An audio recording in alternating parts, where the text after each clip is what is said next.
Welcome to the journey home. My name is Catherine and I live in Nova Scotia, Canada.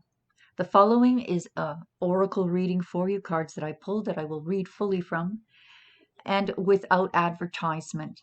Please subscribe, hit the like, and enjoy your reading.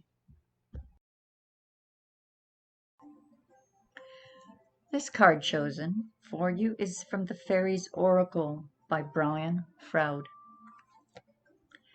Card number 63, Indi.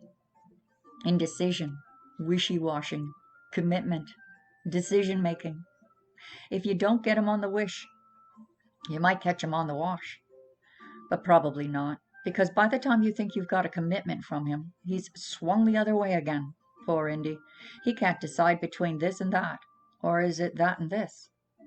If he just had more information, if he just had some kind of guarantee about the outcome, if only he could be certain about things. Well, he can't. That isn't how life is. Indy sits on our shoulder as we wobble around trying to make a decision. And just as we think we've about got it, he mutters, "But what if?" And very likely we dissolve into confusion again.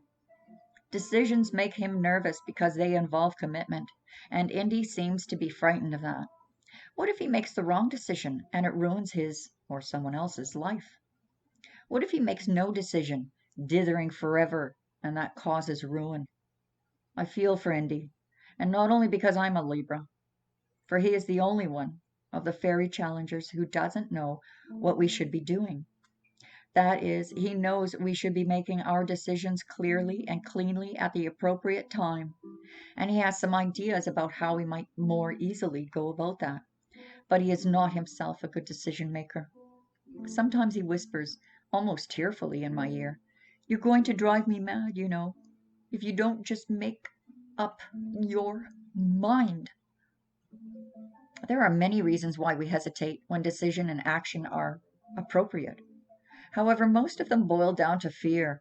Fear of making a mistake, fear of harming others, fear of losing something of value to us, fear of harming ourselves, fear of responsibility, fear that we are simply not able to make a proper decision.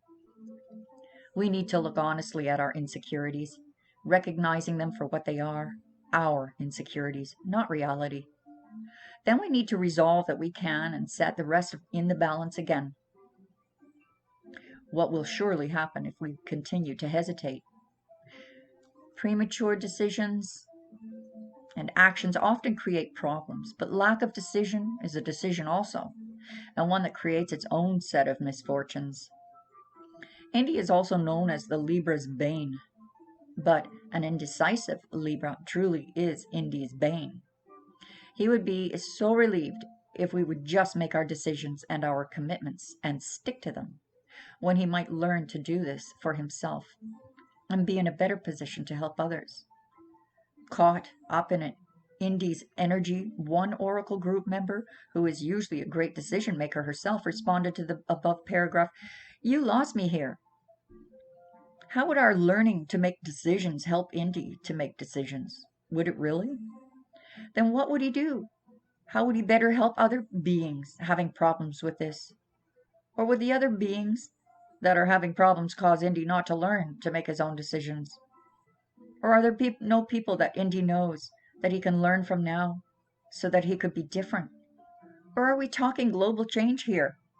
What I was trying to say was that sometimes it is possible to learn from watching others learn. Indi would like to do this. Then he might be better able to teach those processes. Or perhaps not. At least I think that is what I mean. The Unity card, card number 1, knows there are plenty of beings who need help with this. As a message, it is decision time for you. Time to make up your mind. Make a decision, then stick to your commitments. Set yourself a definite time period to complete your decision, right down to the day and hour. Give yourself time to put the decision into practice before it is too late. Once that arbitrary but carefully judged decision time is set, ask for guidance for your highest good. Then weigh, consider, ponder, and gather information. If we do this, and if we have asked for aid, the answer seems somehow to fall magically into place at the appointed time. then it is just a matter of trusting that answer and carrying it through. We can ask for help with all that as well. We can have, sorry guys, we can ask for help with that as well, as if we wish, it will willingly be given. On the other hand, Indy may be right to hesitate. He may not have enough information to make an uninformed decision or an informed decision, and neither may you. Hesitate while you question. Find out more. True, we never will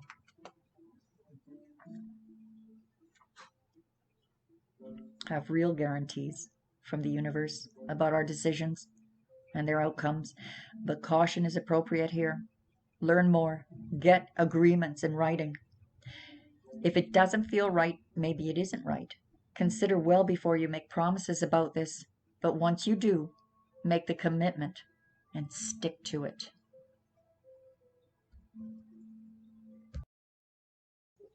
Before I read the second card for you, just a reminder to please hit the like and help me beat those algorithms. For every like that you give me is potentially 1,000 suggestions and recommendations on YouTube. Thank you and God bless. Enjoy the rest of the reading. Queen of the Meadow.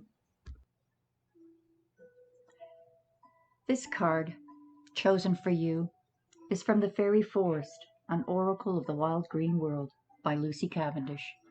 Number 9, The Wild Hunt. Excitement, frenzy, journey. There is, for all of us, a moment when excitement and nerves fuse, when we prepare to journey and do something we have anticipated for a long time. In the fairy realm, this sensation is created by the adventure known as the Wild Hunt. This is a gathering which takes place not only within the realm of fairy, it is one where the fairy king and queen lead fairy hounds and fairy horses on a hunt throughout the countryside, dipping into and out of the fairy lands, surfacing in the human worlds from time to time, cleansing toxic energy, allowing natural forces to begin to flow through the cleared energy paths, awakening the wild world to brightest life once again, and leaving a trail of ecstasy and bliss after the frenzied storm of their ride. The Wild Hunt is fierce, powerful, a little frightening, and thoroughly thrilling. And this fairy queen is preparing herself for the joys and challenges of this great springtime event. So too, you need to prepare yourself for some chaos, a wild time, when change tears through and upends all the order you have attached yourself to. You may need to pack, travel, find ways to move quickly, stop planning and organizing for a moment, and just go on an immensely enjoyable ride of your life. The time coming for you is delirious in its excitement, and you fear this loss of control and order. But truly, it will refresh you, just as it sears the very edges of your nerves. Dress up, show up, and prepare to be amazed. Take a deep breath, find your voice, and begin to cry out at the top of your lungs. You are alive, my friend, and will feel so more than ever before when the Wild Hunt touches your life.